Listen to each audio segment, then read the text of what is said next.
Friend, आज हम इस वीडियो में आरआरबी एनटीपीसी अंडर ग्रेजुएट के टॉप 60 साइंस के प्रीवियस पेपर के क्वेश्चन आंसर के बारे में हम जानेंगे। आपके अभी जो एग्ज़ाम आने वाले हैं 7 तारीख को जो स्टार्ट होने वाले हैं, उन एग्ज़ाम के लिए भी जो यह वीडियो बहुत ही ज़्यादा लाभदायक होने वाली है, क्योंकि इस वीडियो में आपको सारे सवाल जो भी मैं बताऊँगा वो सब प्रीवियस पेपर से लिए हुए सवाल के बारे में बताऊँगा। तो वीडियो को टाइम वेस्ट नहीं करते हैं और सीधे स्टार्ट करते हैं। हमारा पहला सवाल यह है, प्रकाश विद्युत प्रभाव में उत्सर्जित कणों की अधिकतम गतिज ऊर्जा किस पर निर्भर करती है। ठीक है, तो इसका जो सही आंसर है वो हो जाएगा प्रकाश की आवृत्ति पर निर्भर करती है, यानी कि 20 इसका सही आंसर हो जाएगा।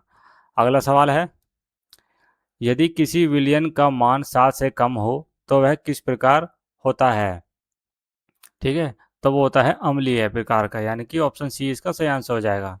अगला सवाल देखते हैं, अगला सवाल क्या कहता है। अगला सवाल ये रहा, कोशिका के किस अंग में ऊर्जा का उत्पादन होता है।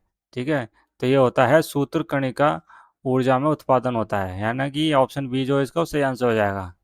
अगला सवाल है, गति के दूसरे नियम के अनुसार बल किसके गुणनफल के बराबर होता है। ठीक है, तो ये होता है द्रव्यमान गुणा त्वरण के बराबर, यानी कि ऑप्शन बी जो इसका सही आंसर हो जाएगा। दोस्तों वीडियो को लाइक ज़रूर कर देना। अगला सवाल है, क्षार धातुओं में सर्वाधिक अभिक्रियाशील तत्व कौन सा है। ठीक है, तो ये है सीजियम, यानी कि ऑप्शन डी जो इसका सही आंसर हो जाएगा। अगला सवाल है, रक्त के थक्के बनने में कौन सा विटामिन सबसे ज़्यादा सहायक होता है। ठीक है, तो वो होता है विटामिन के, यानी कि ऑप्शन बी सॉरी सी जो इसका सही आंसर हो जाएगा। अगला सवाल देखते हैं, अगला सवाल है, पृथ्वी से किसी वस्तु के मुक्त होने के लिए आवश्यक न्यूनतम वेग कितना होता है। ठीक है, तो ये होता है 11.2 किलोमीटर प्रति सेकंड, यानी कि ऑप्शन सी इसका सही आंसर हो जाएगा। अगला सवाल है, एवोगार्डो संख्या का मान क्या होता है।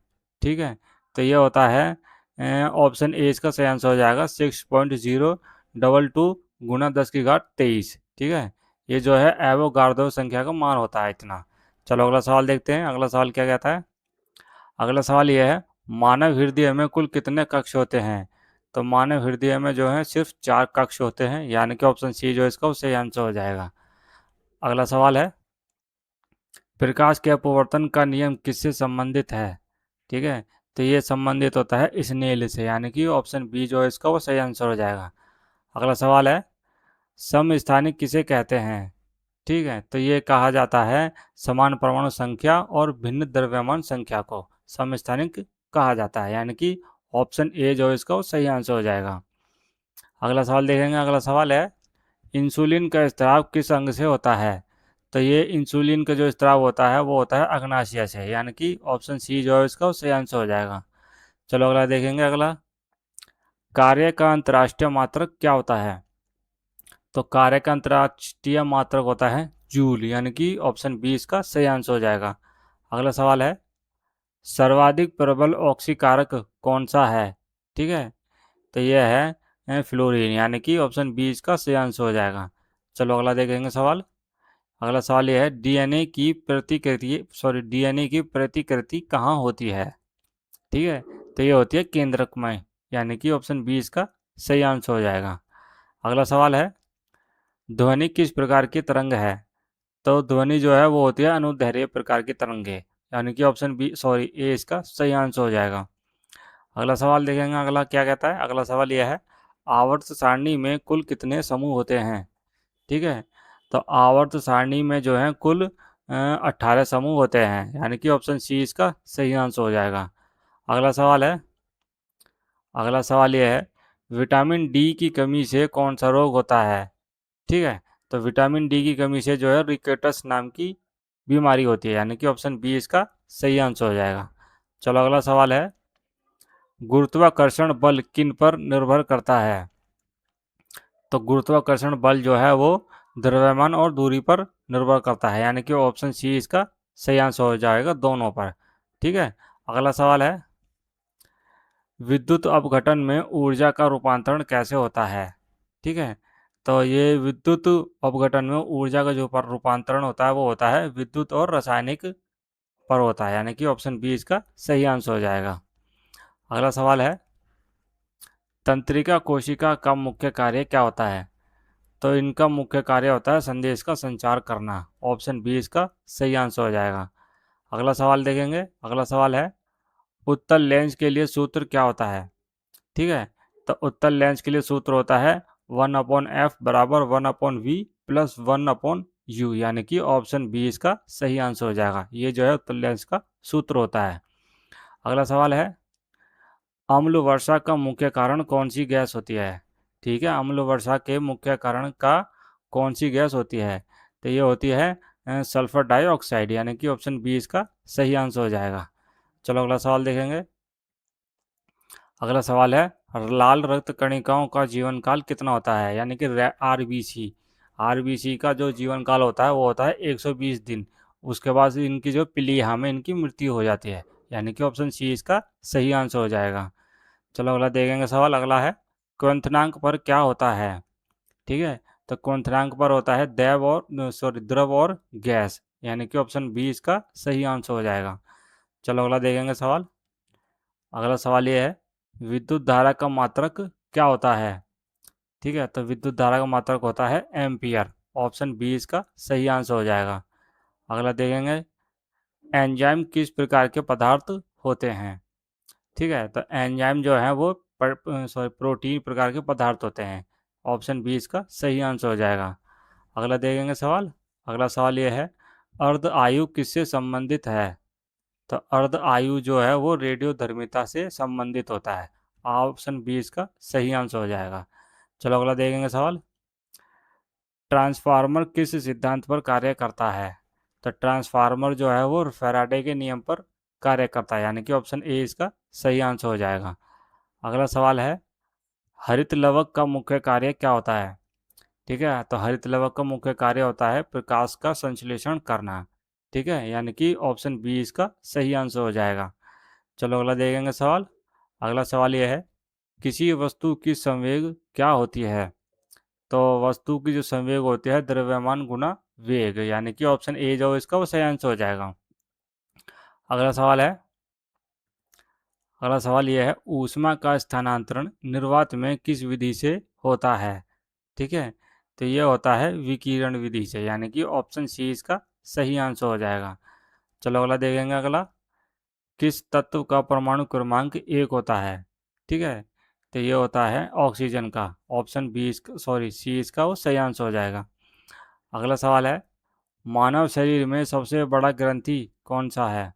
ठीक है, मानव शरीर में सबसे बड़ी ग्रंथि कौन सी होती है? तो सबसे बड़ी ग्रंथि होती है यकृत, यानी कि ऑप्शन सी इसका सही आंसर हो जाएगा। चलो अगला देखेंगे सवाल। अगला क्या है, यदि किसी दर्पण की फोकस दूरी धनात्मक है तो वह कैसा दर्पण है? ठीक है, तो ये हो जाएगा उत्तल दर्पण, यानी कि ऑप्शन बी जो इसका सही आंसर हो जाएगा। ठीक है, दर्पण की फोकस दूरी अगर धनात्मक है तो जो है दर्पण वो उत्तल दर्पण में आ जाता है। अगला सवाल देखेंगे, जल का घनत्व अधिकतम कब होता है? तो ये होता है 4 डिग्री सेल्सियस पर, यानी कि ऑप्शन बी इसका जो सही आंसर हो जाएगा। चलो अगला देखेंगे सवाल, अमोनिया का रासायनिक सूत्र क्या होता है? ठीक है, अमोनिया का रासायनिक सूत्र होता है NH3, यानी कि ऑप्शन ए जो इसका वो सही आंसर हो जाएगा। अगला सवाल है, मनुष्य में गुणसूत्रों की कुल संख्या कितनी होती है? ठीक है, तो मनुष्य में गुणसूत्रों की कुल संख्या होती है 46, यानी कि ऑप्शन सी इसका सही आंसर हो जाएगा। चलो अगला सवाल है, कार्य करने की दर को क्या कहा जाता है? ठीक है, तो कार्य करने की दर को कहा जाता है शक्ति, यानी कि ऑप्शन बी इसका सही आंसर हो जाएगा। अगला सवाल है, पीएच मापक किसके लिए प्रयोग होता है? ठीक है, तो ये होता है अम्लता और क्षारता के लिए, यानी कि ऑप्शन बी इसका सही आंसर हो जाएगा। अगला सवाल देखेंगे। अगला सवाल है, प्रतिबिंब बनने का नियम किससे संबंधित है? ठीक है, तो ये होता है प्रकाश से संबंधित। ऑप्शन ए इसका सही आंसर हो जाएगा।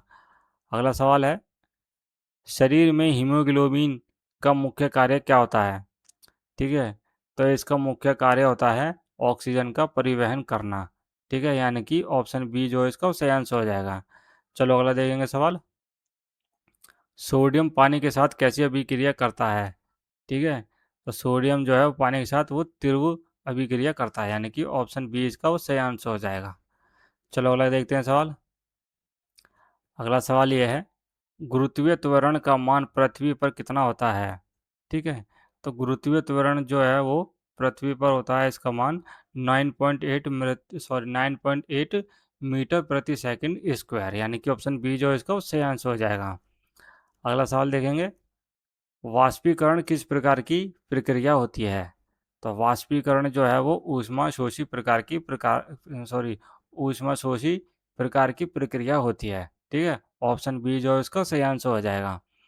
अगला सवाल है, मनुष्य के शरीर में रक्त का पीएच मान लगभग कितना होता है? तो इसका पीएच मान होता है 7.4, ऑप्शन बी सी जो है इसका सही आंसर हो जाएगा। चलो अगला देखेंगे सवाल, चालक किसे कहते हैं? चालक उसे कहते हैं जो विद्युत को प्रवाहित करे, यानी कि ऑप्शन ए जो है उसका सही आंसर है। अगला सवाल है, ऑक्सीकरण का अर्थ क्या होता है? ठीक है, तो ऑक्सीकरण का अर्थ होता है इलेक्ट्रॉन को त्याग करना, यानी कि ऑप्शन बी इसका सही आंसर हो जाएगा। चलो अगला देखेंगे सवाल, तंत्रिका तंत्र का नियंत्रण केंद्र कौन सा है? ठीक है, तो इसका नियंत्रण केंद्र होता है मस्तिष्क, यानी कि ऑप्शन बी जो है इसका सही आंसर हो जाएगा। चलो अगला देखते हैं सवाल, आवेश का मात्रक क्या होता है? ठीक है, तो आवेश का मात्रक होता है कूलॉम, यानी कि ऑप्शन बी जो है इसका सही आंसर हो जाएगा। अगला सवाल है, चुंबकीय क्षेत्र किसके चारों ओर बनता है? ठीक है, तो चुंबकीय क्षेत्र जो वो बनता है गतिमान आवेश के चारों ओर, यानी कि ऑप्शन बी इसका सही आंसर हो जाएगा। अगला सवाल देखेंगे, अगला सवाल है, एंजाइम की क्रिया किससे प्रभावित होती है? ठीक है, तो ये होती है तापमान और पीएच पर, यानी कि ऑप्शन सी इसका सही आंसर हो जाएगा दोनों में। चलो अगला देखेंगे, अगला है, ध्वनि की गति किस माध्यम में सबसे अधिक होती है? तो ये सबसे अधिक होती है ठोस में, यानी कि ऑप्शन सी इसका सही आंसर हो जाएगा।